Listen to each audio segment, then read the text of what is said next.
दोस्तों नमस्कार, मैं हूं डॉक्टर प्रदीप प्रसन्न। आप सबका स्वागत है हिंदी की बिंदी चैनल पर। हिंदी भाषा, हिंदी व्याकरण, हिंदी साहित्य से संबंधित तमाम तरह के तथ्यात्मक टॉपिकों की जानकारी हम इस चैनल के माध्यम से देते हैं। आइए आज नया टॉपिक कुछ सीखते हैं।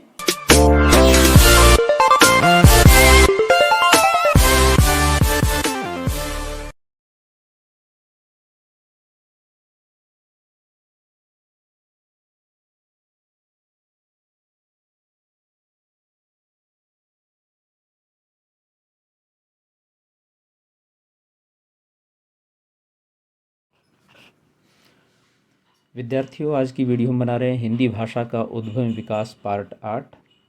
पार्ट 7 तक की वीडियो आप देख चुके हैं और हिंदी भाषा के उद्भव विकास को आप बेहतर तरीके से समझ गए होंगे।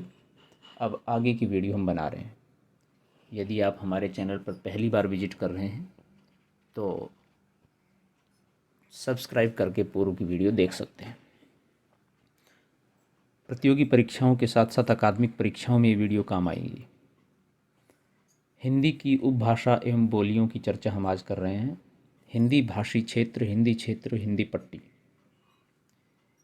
हिंदी पश्चिम में अंबाला हरियाणा से लेकर पूर्व में पूर्णिया बिहार तक तथा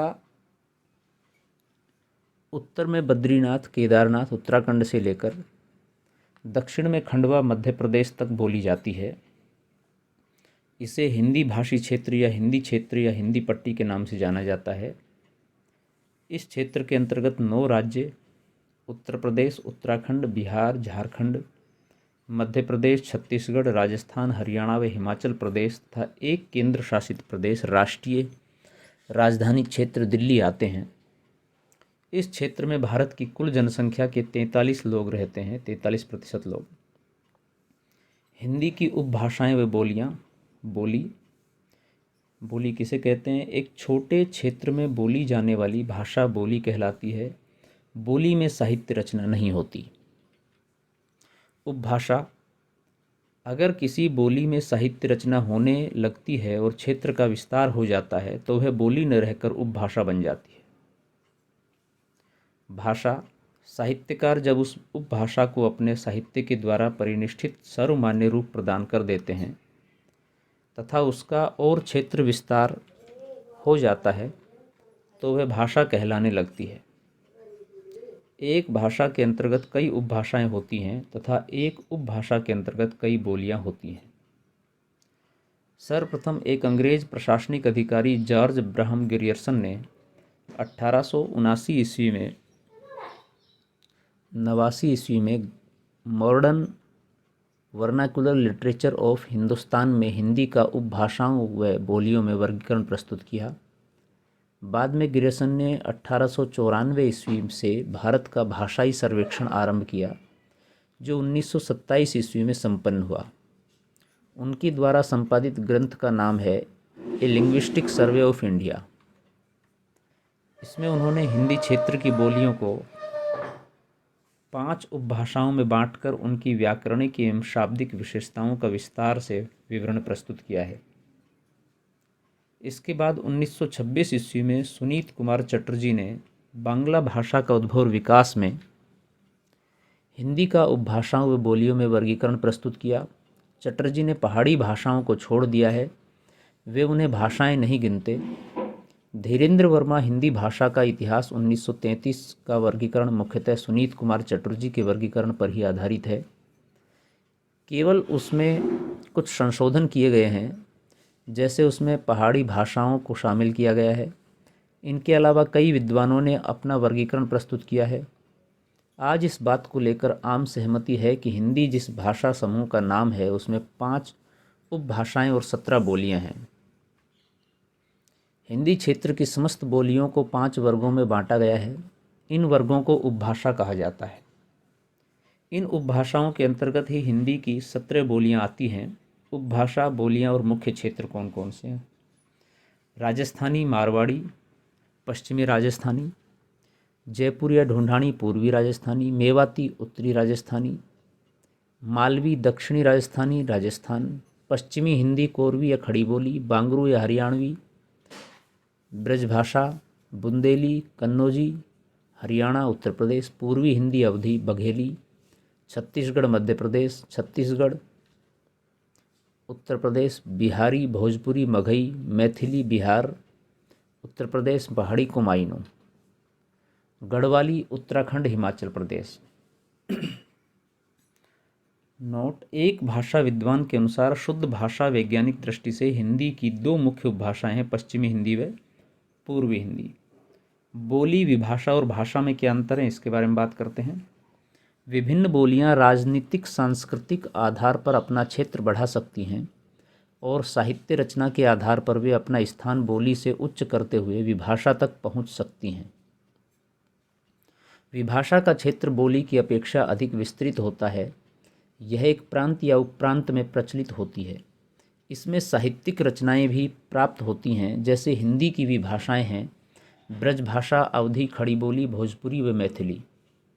विभाषा स्तर पर प्रचलित होने पर ही राजनीतिक, साहित्यिक या सांस्कृतिक गौरव के कारण भाषा का स्थान प्राप्त कर लेती हैं।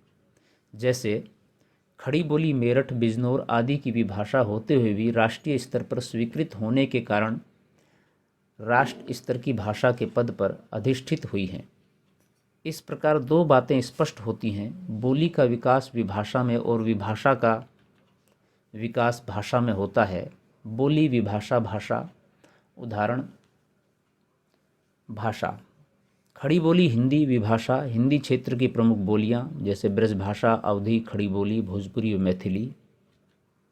बोली, हिंदी क्षेत्र की शेष बोलियां, प्रमुख बोलियों का संक्षिप्त परिचय है।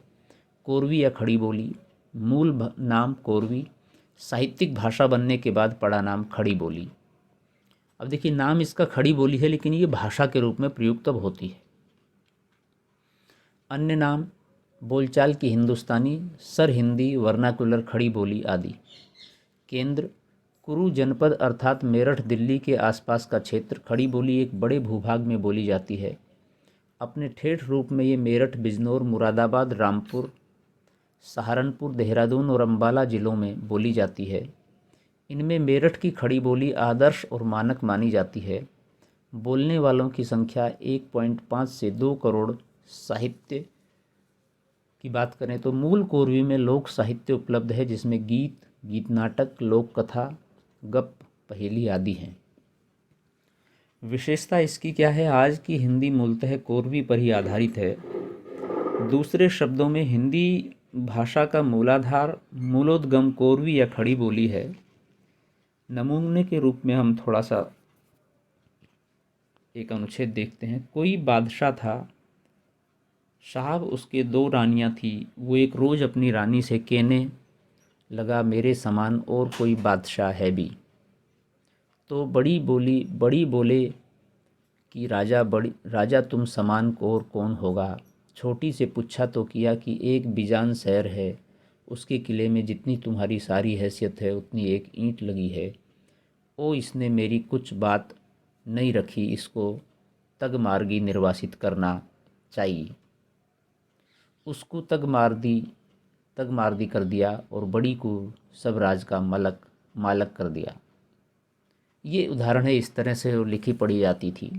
ब्रज भाषा की बात करें तो केंद्र इसका मथुरा है। प्रयोग क्षेत्र मथुरा, आगरा, अलीगढ़, धौलपुरी, मैनपुरी, एटा, बदायूं, बरेली तथा आसपास के क्षेत्र। बोलने वालों की संख्या 3 करोड़ है। देश के बाहर ताजुबेकिस्तान में ब्रज भाषा बोली जाती है, जिसे ताजुबे की ब्रज भाषा कहा जाता है। साहित्य की बात करें तो कृष्ण भक्त काव्य की एकमात्र भाषा लगभग सारी रीतिकालीन साहित्य में ये प्रयुक्त हुई है। साहित्यिक दृष्टि से हिंदी भाषा की सबसे महत्वपूर्ण बोली, साहित्यिक महत्व के कारण ही इसे ब्रज भाषा नहीं ब्रज भाषा की संज्ञा दी गई। मध्यकाल में इस भाषा ने अखिल भारतीय विस्तार पाया। बंगाल में इस भाषा से बनी भाषा का नाम ब्रज बुली पड़ा। असम में ब्रज भाषा ब्रजावली कहलाई।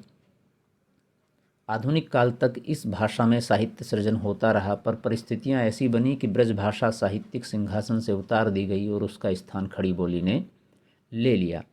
इसके पीछे कारण ये था कि दरअसल ब्रज भाषा का सीमित क्षेत्र था और बहुत सारे लोग जो अब्रजभाषी थे उनको बोलने में, समझने में, पढ़ने में दिक्कत हो रही थी। और दूसरा ये था कि हर क्षेत्र विशेष में ब्रजभाषा का लिखित या मौखिक वाचिक रूप अलग अलग था। तो एक मानकीकरण करने के लिए खड़ी बोली का इस्तेमाल किया गया और उसे ही प्रचारित किया गया। रचनाकार की बात करें तो भक्ति काल में सूरदास, नंददास आदि बड़े प्रमुख रचनाकार हुए हैं।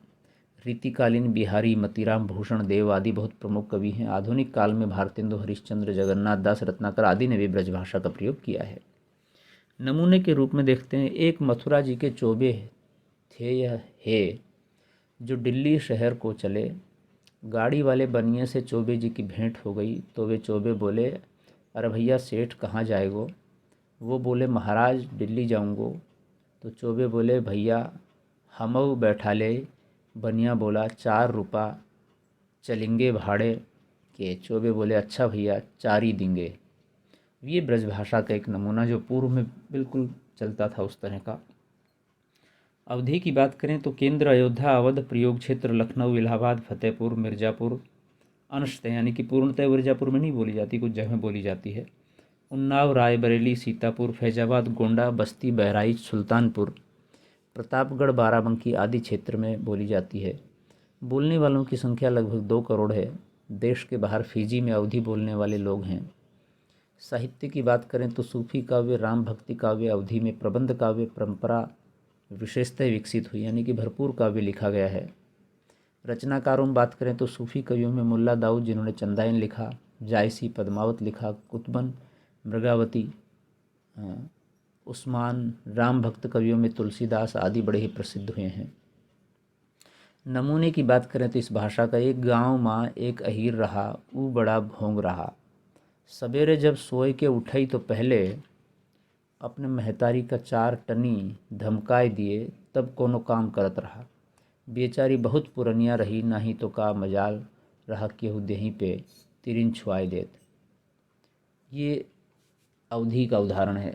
भोजपुरी की बात करें तो केंद्र भोजपुरी बिहार, प्रयोग क्षेत्र बनारस, जौनपुर, मिर्ज़ापुर, गाजीपुर, बलिया, गोरखपुर, देवरिया, आजमगढ़, बस्ती, भोजपुर, आरा, बक्सर, रोहतास, सासाराम, भभुआ, सारण, छपरा, सिवान, गोपालगंज, पूर्वी चंपारण, पश्चिमी चंपारण आदि, अर्थात उत्तर प्रदेश का पूर्वी एवं बिहार का पश्चिमी भाग इस बोली को बोलता है। बोलने वालों की संख्या 3.5 करोड़ है।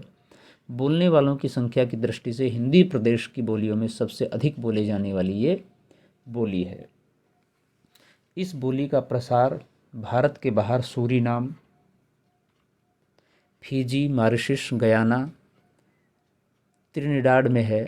इस दृष्टि से भोजपुरी अंतर्राष्ट्रीय महत्व की बोली है। साहित्य की बात करें तो भोजपुरी में लिखित साहित्य नहीं के बराबर है। मूलतः भोजपुरी भाषी साहित्यकार मध्यकाल में ब्रज भाषा व अवधी में तथा आधुनिक काल में हिंदी में लेखन करते रहे हैं, लेकिन अब स्थिति में परिवर्तन आ रहा है। रचनाकार भिखारी ठाकुर, उपनाम भोजपुरी का शेक्सपियर, जगदीश चंद्र माथुर द्वारा प्रदत्त अनगढ़ हीरा, राहुल सांस्कृत्यायन के शब्दों में भोजपुरी का भारतेंदु, और भी बहुत सारे रचनाकारों ने लेकर के भोजपुरी के में काव्य लिखा है, जिसमें लगभग सभी विधाओं में रचनाएं की जा रही हैं। नमूने के रूप में छोटा सा एक अंश देखते हैं भोजपुरी का। काहे 10-10, 15-15 हज़ार के भीड़ होला ई नाटक देखे खातिर, मालूम होता कि यही नाटक में पब्लिक के रस आवेला। मैथिली। और अभी एक बात खास यह है कि सिनेमा जगत में भोजपुरी ही हिंदी की वह बोली है जिसमें सबसे अधिक फिल्में बनती हैं। यानी कि हिंदी के बाद भारतीय दृष्टिकोण से देखें तो साउथ की फिल्में और फिर भोजपुरी है। साउथ में हालांकि क्या है कि तमिल, तेलुगु, कन्नड़, मलयालम ये सब मिलकर के अलग अलग हो जाती हैं, लेकिन भोजपुरी अपने आप में एक सशक्त सिनेमा है। बहुत आयत में फिल्में बनती हैं उसमें।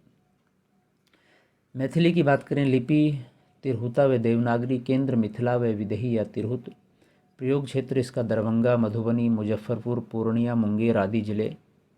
बोलने वालों की संख्या लगभग 1.5 करोड़ के आसपास है। साहित्य की बात करें तो साहित्यिक दृष्टि से मैथिली बहुत संपन्न है। प्रारंभ से ही इसमें बहुत साहित्य लिखा गया है। विद्यापति ने पदावली लिखी है मैथिली में। यदि ब्रज भाषा को सूरदास ने, अवधि को तुलसीदास ने चरमोत्कर्ष पर पहुँचाया तो मैथिली को विद्यापति ने हरिमोहन झा उपन्यास कन्यादान, हाँ, द्विरागमन, कहानी संग्रह एकादश, खट्टर काका, तरंग। नागार्जुन ने मैथिली में यात्री नामक उपनाम से लेखन किया। उपन्यास आपके पारो, कविता संग्रह कविक स्वप्न, पत्रहीन, नग्न गाछ। राजकमल चौधरी ने स्वरगंधा आदि रचनाकारों ने आदि रचनाएं मैथिली में लिखी हैं। 8वीं अनुसूची में स्थान 92वां संविधान संशोधन अधिनियम 2003 के द्वारा संविधान की 8वीं अनुसूची में 4 भाषाओं को स्थान दिया गया। मैथिली हिंदी क्षेत्र की बोलियों में से 8वीं अनुसूची में स्थान पाने वाली एकमात्र बोली है। नमूने के रूप में बात करें तो पटना किए एलही पटना एलियई नौकरी करेले, भटलह नौकरी नौकरी कतौ नई भटेल, गामे काज नहीं भेटल छलही भेटई छले, रुपया बला नहीं ऐन बला, तखन एले किए ऋणिया तड़ केलई ते, कत्ते ऋण छै चाइर 20, सूद कते लई छै 2 पाई महीन बारी। ये मैथिली का नमूना है। इस तरह से लिखी पढ़ी बोली जाती रही है। तो विद्यार्थियों, हिंदी भाषा का उद्भव विकास का पार्ट 8 की वीडियो का यहीं संपन्न होता है। वीडियो आपने पूरी देखी, इसके लिए आपका बहुत बहुत धन्यवाद। आशा करते हैं वीडियो आपके लिए लाभान्वित होगी। सभी पार्ट देखने के लिए और यह वीडियो अच्छी लगी हो तो उसके लिए आप वीडियो को लाइक करें, शेयर करें, कमेंट्स करें और हिंदी की बिंदी चैनल को सब्सक्राइब करना न भूलें। साथ ही साथ बेल आइकॉन को भी दबाएं ताकि सारी वीडियो की सूचना आप तक पहुंच जाएं। इस वीडियो को लेकर के या हिंदी भाषा, हिंदी व्याकरण के अन्य टॉपिक को लेकर के आपके मन में कोई सवाल, कोई जिज्ञासा, कोई प्रश्न है तो कमेंट्स के माध्यम से बताइए, हम उसका समाधान करने का प्रयास करेंगे। आज के लिए इतना ही। नेक्स्ट वीडियो में नेक्स्ट टॉपिक साथ फिर मिलते हैं। तब तक के लिए शुक्रिया, नमस्कार।